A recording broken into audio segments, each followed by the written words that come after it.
உலக மக்கள் எல்லோருக்கும் வணக்கம். நான் உங்கள் ஜி கோபால் பேசுகிறேன். இன்னைக்கு பேசக்கூடிய தலைப்பு என்ன அப்படின்னா மாத பலன்கள். மாத பலன்கள் வரிசையில் ஏப்ரல் மாத பலன்கள் தனுசு ராசிக்காரங்களுக்கு எப்படி இருக்கும் அதை பற்றி தான் இந்த வீடியோவில் பேச போகிறோம். அதே சமயத்தில் ஏப்ரல் மாதத்தில் தமிழ் புத்தாண்டு பிறக்கவிருக்கிறது. உங்கள் எல்லாத்துக்குமே அட்வான்ஸ் தமிழ் புத்தாண்டு வாழ்த்துக்கள். அப்போது இந்த ஏப்ரல் மாதத்தில் கிரக அடைவுகள் எப்படி இருக்குன்னு பார்த்துடலாங்களா? உங்களுடைய ராசிக்கு 3வது இடத்தில் ராகு பகவான், 4வது இடத்தில் சனி பகவான், செவ்வாய் பகவான், சூரிய பகவான், புதன் பகவான், இந்த 4 கிரகங்களும் மீனத்தில், 5ஆம் இடத்தில் சுக்கிர பகவான், 7ஆம் இடத்தில் குரு பகவான், 9ஆம் இடத்தில் கேது பகவான். இது இந்த மாத கிரக அடைவுகள். அப்போ தனுசு ராசிக்காரங்களுக்கு இந்த மாதத்தில் கிரக அடைவுகளால்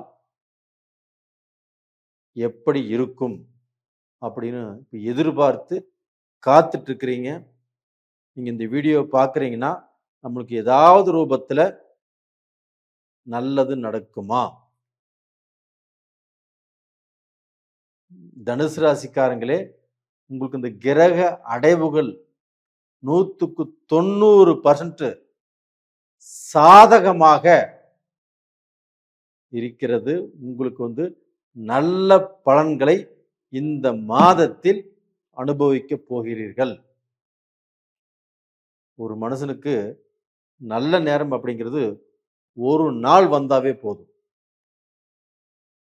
பல வருட கஷ்டங்களை கண்டிப்பாக அது தீர்த்து வைக்கும். இந்த விஷயம் நான் ஏன் சொல்றதுக்கு அப்படின்னா, தனுசு ராசிக்காரங்களுக்கு இந்த மாதம் கிரக அடைவுகள் அற்புதமாக இருக்கிறது. ஏன் சொல்றேன்னா, உங்களுடைய ராசிநாதன் யாருங்க? குரு பகவான். அந்த குரு பகவான் 7ஆம் இடத்தில் இருக்கிறார். ராசிநாதன் குரு பகவான் 7ஆம் இடத்தில் இருப்பது உங்களுக்கு சில குழப்பத்தை கொடுக்கும். ஆனா இருந்தாலும் 7ஆம் இடத்தில் இருந்து அந்த குரு பகவான் எங்கே பார்க்கிறார் அப்படிங்கிறது தான் நம்மளுக்கு இப்போ ரொம்ப ரொம்ப முக்கியம். அது போக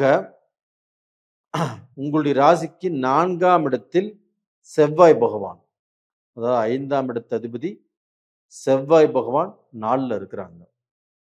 இது குருவுடைய வீட்டில் மேனத்தில்.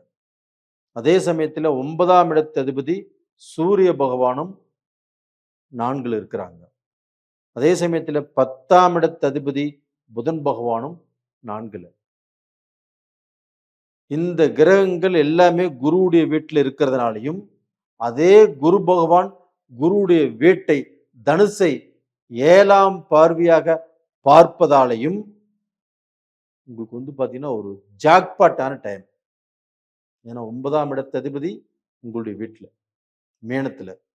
அப்ப அந்த மீனத்தில் இருக்கக்கூடிய குரு சூரிய பகவான் ராஜ கிரகம், நவகிரகங்களின் அரசன்.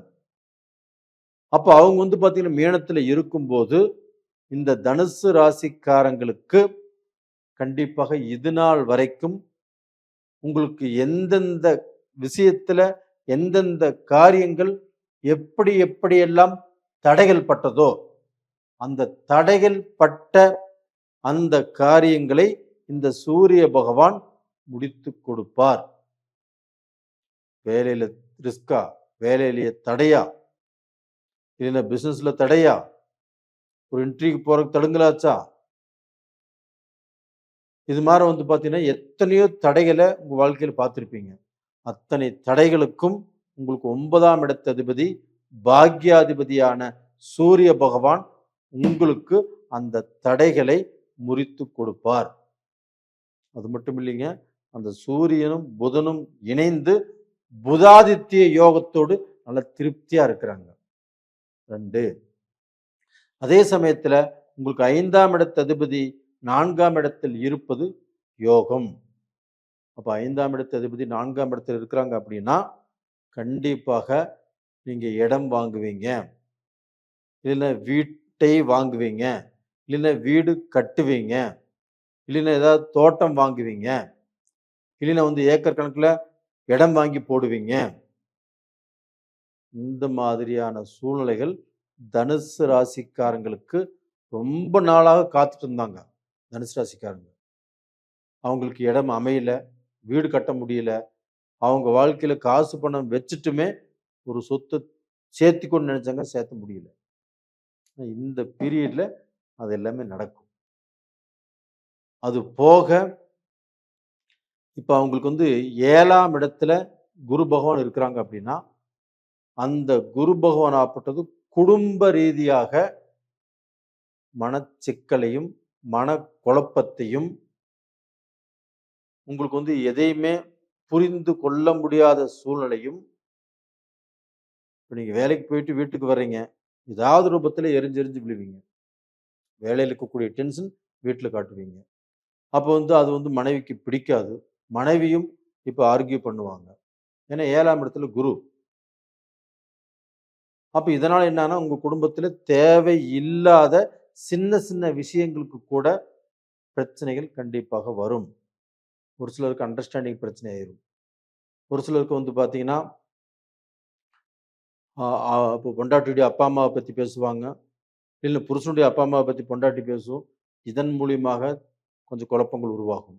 அதே சமயத்தில் ஆணும் பெண்ணும் கணவன் மனைவி நல்லா இருந்துட்டாலுமே கணவன் மனைவியுடைய அப்பா அம்மாக்கா அவங்களுக்கு நல்ல அண்டர்ஸ்டாண்டிங் இருக்காது, நல்ல புரிதல் இருக்காது. இதனாலேயே இவங்களுக்குள்ள சில சிக்கல்கள் பிரச்சனைகள் வரக்கூடிய வாய்ப்புகள் உருவாகும். இதை மட்டும் கொஞ்சம் ஜாக்கிரதையா பார்த்துக்கோங்க.